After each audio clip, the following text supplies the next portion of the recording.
Hey everybody, if you're watching at home today, thanks for watching, thanks for tuning in. So glad that you're doing that. Parents, so glad that you decided to journey with your kids at home with this curriculum.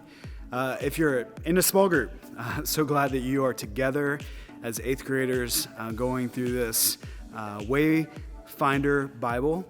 Really excited about all that God's going to do through that. Tonight we've got a story about a conversion. Now, conversion is one of those words that maybe sometimes we use, sometimes we don't. And it's one of those ideas where God changes somebody's life, changes somebody's heart, changes somebody's outlook, changes somebody's future, all because of something that he is doing. Do you believe that God can change the worst of people? Maybe ask that yourself. Like, we talk about changing and shaping lives in the context of our story as a church, but sometimes we don't think about how God wants to change the lives of everyone, including the best, quote unquote, best of people, but also the worst of people. There was a man named Saul, and we see him first in the book of Acts come out, and we see him as a religious leader, one of the Pharisees, one of the greatest of the Pharisees, as he talks about later. But he was also someone who went around and he persecuted Christians. He was there when Stephen was stoned to death.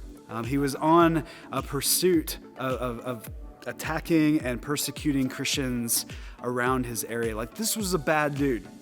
And then all of a sudden we see that God came into his story to the point where he knocked himself off of his horse and he was looking around saying, "Who is this?" And Jesus says, "Hey, Saul, it's me. Why are you persecuting? Why are you doing this? And I want you to see what I've got for your life."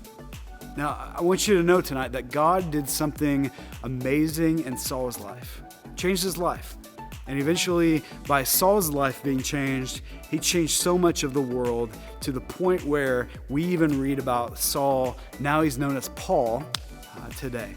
So I hope that as you read this story, you will see that God's gospel, God's good news, God's story is not for the good. It's for everyone. It's for everyone, the good and the bad. So no matter where you are, as bad as you think you are, just know that somebody like Saul can be converted into a follower of Jesus.